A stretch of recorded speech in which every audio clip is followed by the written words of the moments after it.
Halo adik-adik semua, selamat bertemu di program kita. Mari belajar dan bertumbuh di dalam Tuhan Yesus.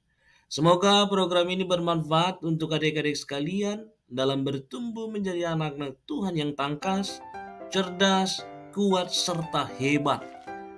Sebelum kita mendengarkan firman Tuhan, mari kita bersama-sama bernyanyi, bertumbuh bersama Tuhan.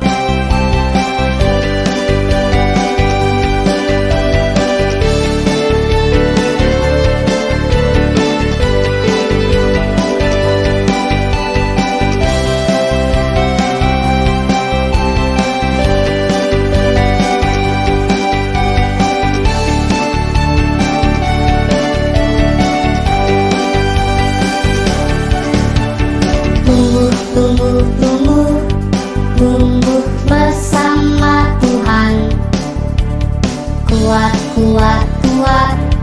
Kuat karena Tuhan.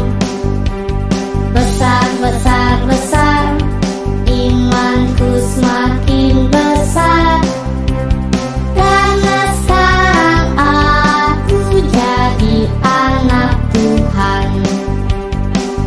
Bukan karena kuatku, bukan karena gagahku, tapi karena Tuhan Yesus. Ku jadi hebat karena Dia. Hidupku jadi baru, senangkan hati Tuhan. Berakar, bertumbuh dan berbuah banyak.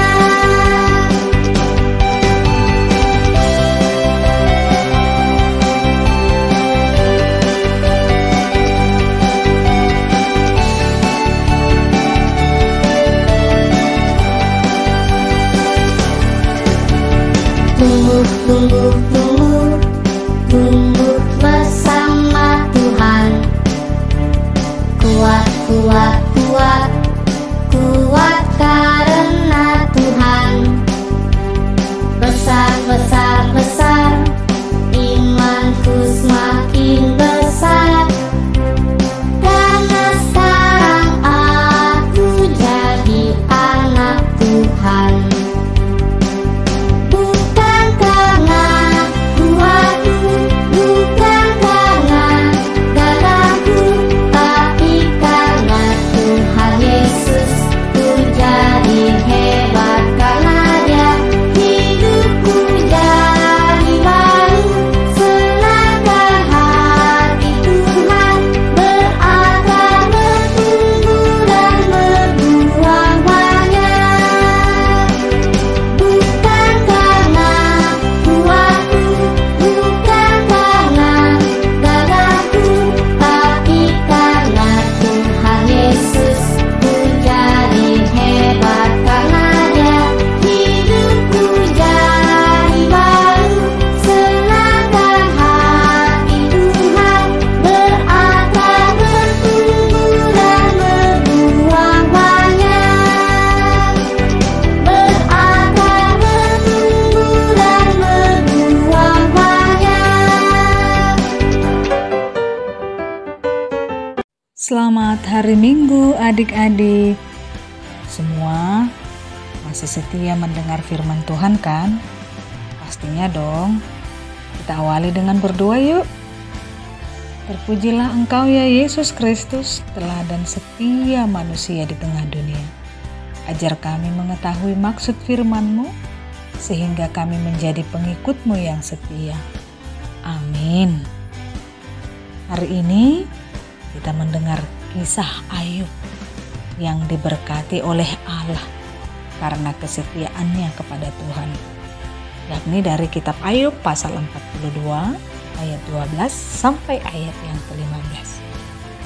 Ayub seorang yang kaya raya, punya banyak ternak, yakni 7.000 ekor kambing domba, 3.000 ekor unta, 500 pasang lembu, dan 500 pasang keledai. Ayub juga memiliki keluarga, yakni seorang istri dan 7 orang anak laki-laki serta 3 orang anak perempuan. Ayub seorang yang taat kepada Tuhan. Ia selalu berdoa dan memberi persembahan kepada Allah, yang membuat iblis cemburu dan ingin mencobai Ayub. Suatu hari, Ayub menjadi jatuh miskin. Hartanya habis. Semua ternaknya mati, semua anak-anaknya meninggal, istrinya memusuhinya. Bahkan Ayub jatuh sakit. Teman-teman Ayub juga menuduhnya telah berdosa kepada Tuhan. Padahal Ayub tidak melakukan perlawanan kepada Tuhan. Ayub senantiasa berdoa kepada Tuhan dan meminta pertolongan Tuhan untuk bertahan dalam penderitaannya. Karena Ayub tetap setia pada Tuhan dalam penderitaannya, maka Tuhan menolong Ayub. Penyakit Ayub disembuhkan. Ia menjadi sehat kembali. Ternaknya diganti 2 kali lipat, sehingga kambing dombanya menjadi 14.000 ekor, untanya menjadi 6.000 ekor, lembunya menjadi 1.000 pasang, dan keledainya menjadi 1.000 pasang juga. Selanjutnya, Tuhan juga mengembalikan 7 orang anak laki-laki dan 3 orang anak perempuannya yang cakep-cakep dan cantik-cantik. Ayub juga diizinkan Tuhan hidup sampai tua. Ia bahagia dan bisa melihat anak cucunya diberkati Tuhan. Akhir yang bahagia. Begitulah kehidupan Ayub. Ia memperoleh berkat yang melimpah-limpah sebagai upah atas kesetiaannya kepada Tuhan. Adik-adik, apa yang terjadi dalam cerita hidup Ayub itu? Sesuai tema minggu kita, yakni Tuhan akan memulihkan keadaan. Ayub yang ingin dicobai oleh iblis untuk berbuat dosa melalui penderitaannya, ternyata tidak mampu merusak kesetiaannya kepada Tuhan. Tuhan memulihkan penderitaan Ayub dengan kebahagiaan yang berkelimpahan. Ternaknya yang mati menjadi hidup kembali. Anaknya yang meninggal juga menjadi hidup kembali. Semua harta kekayaannya kembali menjadi miliknya. Wah, luar biasa penyertaan Tuhan. Luar biasa sempurna penyertaan Tuhan kepada Ayub. Tentunya Tuhan juga akan memberi berkat berkelimpahan kalau kita setia kepada Tuhan. Kalau kita tidak tergoda untuk berbuat tidak baik. Meskipun kita dalam keadaan sulit. Misalnya nih, kita tidak punya uang untuk beli makanan. Kita digoda iblis untuk mencuri uang teman. Jangan mau ya adik-adik. Kita harus menahan godaan itu. Lebih baik kita memohon kepada orang tua untuk membelikan kita makanan. Itu cara untuk mengatasinya. Atau saat di sekolah kita kehabisan tinta pulpen.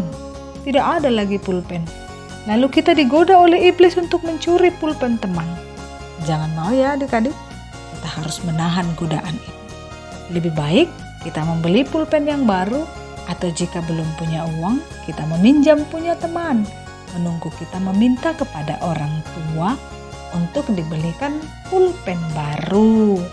Kita harus setia memegang perintah Tuhan agar tidak mencuri. Itu salah satu contoh kesetiaan kita kepada Tuhan. Mari setia kepada Tuhan, sebab Tuhan itu setia kepada kita dan memberi upah atas kesetiaan kita. Mari kita berdoa. Ya Tuhan, pimpin kami senantiasa untuk setia kepadamu. Meskipun kami berada dalam keadaan sulit, tolonglah kami mempertahankan kehendak-Mu dalam perilaku kami. Dalam nama Yesus kami berdoa. Amin. Dan ayat hafalan kita minggu ini dari Yeremia 17 ayat 7. Diberkatilah orang yang mengandalkan Tuhan, yang menaruh harapannya pada Tuhan. Salam, selamat hari Minggu.